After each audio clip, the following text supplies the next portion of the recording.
breaking news. Hyperia has taken flight as the UK's tallest and fastest roller coaster, and it's absolutely bloody brilliant. What are your thoughts, Kayla? I heard that this new coaster is absolutely mental. It's bonkers. What was that? I don't know, but seems like everything's back to normal. All right. So Hyperia officially opens to the public Friday, May 24th, which was yesterday at the time of filming. We were filming this on Saturday. And the ride is actually not open today. It's not a good look. That's something. But hopefully they can get that sorted out, whatever's going on. Yeah, like there's no information, but yeah, just, the website says the ride's not going to be open today. So. And the opinions that we heard from the people that did ride it were glowing. Everybody loves this thing so far. So that is an unfortunate issue that it's not open today. Yeah, so hopefully they can get that sorted out quickly. So Stealth at Thorpe Park has been the fastest roller coaster in the UK for 18 years, and the big one at Blackpool Pleasure Beach has been the tallest coaster in the UK for 30 years. And just like that, both those records are broken.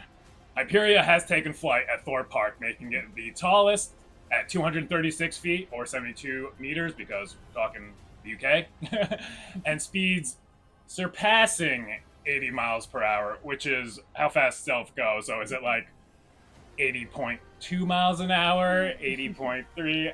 I don't know. Strange way to phrase it. Yeah, I think Thorpe Park just wanted to make sure that this roller coaster is named the tallest and the fastest. Even though Stealth is in the same park, but I guess having the roller coaster that's the tallest and the fastest is... Sounds very cool. It does sound cool, yeah. Quite the thing to boast of. Yeah, but yeah, just like that, those records are gone. And the track length on Hyperia is 3,265 feet, or 995 meters. And you're probably thinking, that's kind of short for a hypercoaster.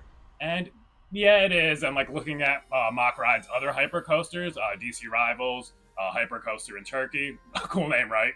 Yeah, how clever. I mean, they're getting right to the point. You know what you're getting on. And Flash in China, which is a clone of Hypercoaster. I think Flash came first. But, yeah. Cooler name. It does have a cooler name, yeah. Those coasters are all over 4,000 feet in track length. People may complain about the length, but I think if each of these elements that look truly unique deliver, that should be all that matters. That's all I'm looking forward to once we eventually get on this. Yeah, and if I've never been the one to complain about a short ride. Like King of Ka is like 12 seconds. Exactly. Just give us a good time. Yeah. And I watched this POV of this ride about 100 times now, and I clocked it from the first drop to the brake run, and it goes like 41 seconds. So that's a pretty decent prime ride time. Mm-hmm. So yeah, there's just really nothing to complain about there, honestly. And it looks like you're experiencing truly unique forces throughout the entire thing. So before we get to the ride layout itself, let's talk about these trains. These things are beautiful, like that Hyperia Gold. They look so sleek. Look super comfortable. No seatbelts.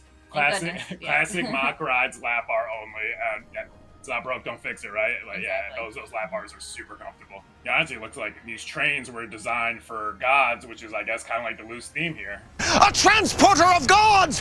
The golden god! I am untethered and my rage knows no bounds! So theming isn't very heavy, but it is a very stylized coaster.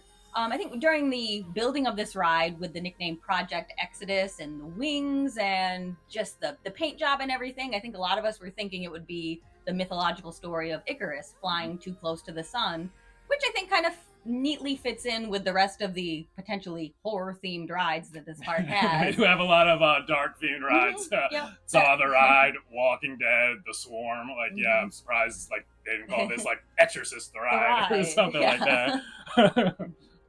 Yeah, so what we thought was obvious actually ended up getting, updated a bit. So it is the tale of a river god's daughter finding her strength and her bravery, I guess. The slogan of the ride is "Forge your wings, find your fearless," which isn't exactly a complete sentence, but more like find out you can't string together a coherent sentence.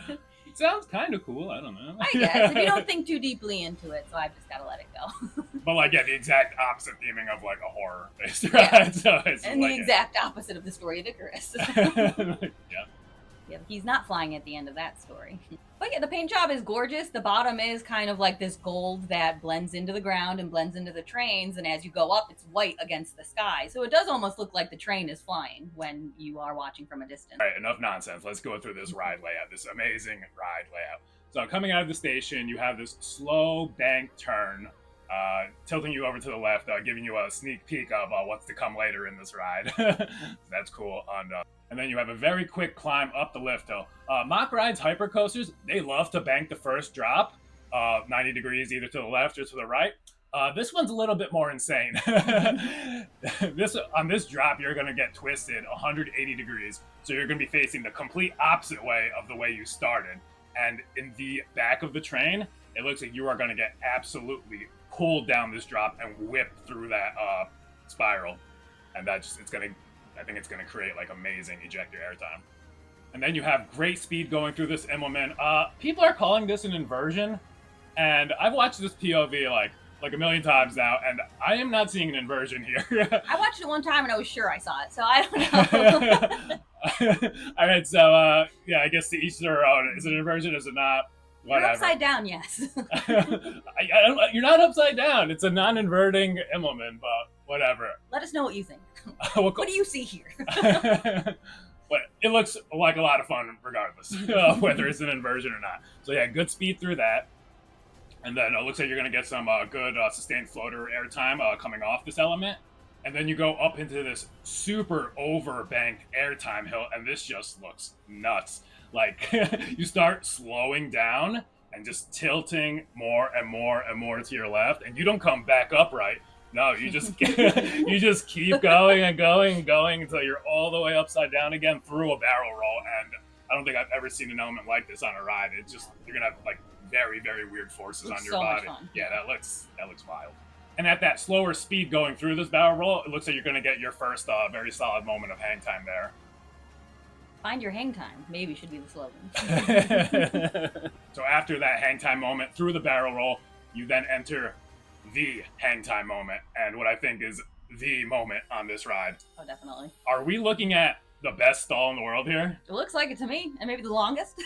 That's what I'm saying, and like the speed you take this, you just get slower and slower. It just looks amazing. Like 1, 2, 3, 4, 5. Like 5 whole seconds, just hanging there like a bat. Like, this just looks awesome. Yeah. All right, coming out of the stall, you go into a dive loop, and then you have this cool splashdown effect up into overbanked airtime hill again. Looks like you're going to get some pretty solid ejector here, or at least some flow ejector. It doesn't seem like your butt's going to really be in the seat much of the ride, I don't think. Yeah. Seems to be the case. And after that airtime hill, you go into your final small airtime hill. I'm not sure you're going to be getting much here, but the ride is basically over at this point, and you go right into the brake run. And watching that, like, I don't think this is a short ride. I think it's going to absolutely deliver on all of those elements, and it seems like a pretty decent length to me. I don't think your brain can keep up with how fast it's whipping through all these elements, so that alone dictates that it doesn't matter how short it is. Yeah, exactly. So yeah, in this compact layout, like, I'm seeing 3 just absolutely amazing elements here. That first drop, that super overbanked hill into the barrel roll, and then the world's greatest stall. I can't say for sure. We have not been on this, obviously, but I think it is. Yeah, people talk a lot about the Batman Gotham City Escape one in Spain, and that one looks really cool too. But like, this one looks like it might be even better. Yeah. So everything is coming up mock rides lately. They are having quite the year. Yeah. Their new striker coaster Voltron looks so cool and just recently came out. Getting rave reviews. Absolutely. Yeah. And these extreme spinners are renowned. People love them. I really haven't heard anything bad about them. A lot of people say Ride to Happiness is the best roller coaster in the world. So yeah, and by looking at it, I can kind of see why it might be. Yep, that is definitely a bucket list coaster for us. They've also got fantastic hyper coasters, just to name a few. You've got DC Rivals in Australia, Hyper Coaster in Turkey. That one's easy to remember. And Flash in China, which is the same ride. Yeah, there's like 3 amazing hyper coasters. Now 4. And this one might be the best one out of those 4. And yeah, like it's just like upsetting to, like, we have not been on Mock Ride's best coasters. No, we've been on Copperhead Strike and Cobra's Curse. You know, those are probably the 2 most famous ones in the U.S. Most of them just happen to be outside of the U.S. Yeah, like Copperhead Strike is a fantastic ride. Absolutely. Don't get me wrong, but like, yeah, it's not the top tier mock rides. Yeah, so like Intamin's my favorite manufacturer. Like RMC is mine. And yeah, like they have fantastic rides, but we've been on like a lot of their best rides with mock rides. Like we have not been on their best rides, so they might honestly be the best roller coaster manufacturer out there. We just don't know. Exactly. We'll eventually find out. Yeah, we got some bucket list countries to go to for sure. And now we have another one. Yeah, the UK was like never on our list, like our bucket list for roller coasters anyway. But like now it certainly is. Yeah, absolutely. Because like we have like Germany, just Phantasialand, and like now Voltron at Europa Park. Spain for Batman: Gotham City Escape, Shambhala, Red Force. Belgium, Ride to Happiness. Definitely. Poland, Energylandia, the guy got Zadra and Hyperia, also light coaster at Legendia. France, I want to go. France is Tina. They've got some. And Park Asterix is doing some awesome things, and apparently Disneyland Paris has the best version of every Disney ride there you go. somehow. So, yeah, and now also the UK is on that list. You're on our list. Oh, Japan. Oh, in Japan. Yep. That's a big one. I'm sure we're missing a bunch here, but yeah, we've got some work to do. Exactly. We can just keep listing countries, but that's not what this video is about. Exactly. So yeah, like the UK is on the map now for roller coaster enthusiasts, and they are going to get a lot of international visitors now for this. Absolutely, yeah. And so like this is amazing for the country. It's amazing for Thorpe Park, and not even just Thorpe Park. The other amusement parks there as well, because like these enthusiasts are not just going to go and then go to Thorpe Park and then leave. No, they're going to go to Alton Towers and Chessington and Flamingo Land and Blackpool and gotta hit them all if you're going. Why Legoland, right? Yeah, Windsor Legoland. So yeah, like this is great for the country and all those amusement parks. So yeah, it's really awesome for them. So ultimately, Hyperia just looks like an amazing roller coaster from start to finish. Does it look like the best roller coaster in the world? No, I don't think so. Best roller coaster in the UK? Probably. But also, Hero at Flamingo Land. That's what we're hearing. I hear amazing things about that ride. Those unparalleled layers are just, people love them. People love them. Can't get enough. Can't get enough, baby. So if you've somehow been lucky enough to already ride Hyperia, let us know how it is. Like we're dying to know. Like it is closed today, which is a bit troubling. But brand new ride. The survey size is very small, so yeah, if you've been on it, let us know. Hopefully they haven't found cracks in the wheels or something. Oh my god, that's the last thing they need. Yeah, hopefully nothing snapped or broke. Yeah, hopefully they can get this up and running soon. So if you've been on this ride, yeah, please let us know how it is. Do you agree with our points? Disagree? If you plan on going there soon, let us know. Hopefully you're not there today. Yeah, good luck. A lot of people are probably there today that were hoping to ride I it. wouldn't. Oh, God, yeah.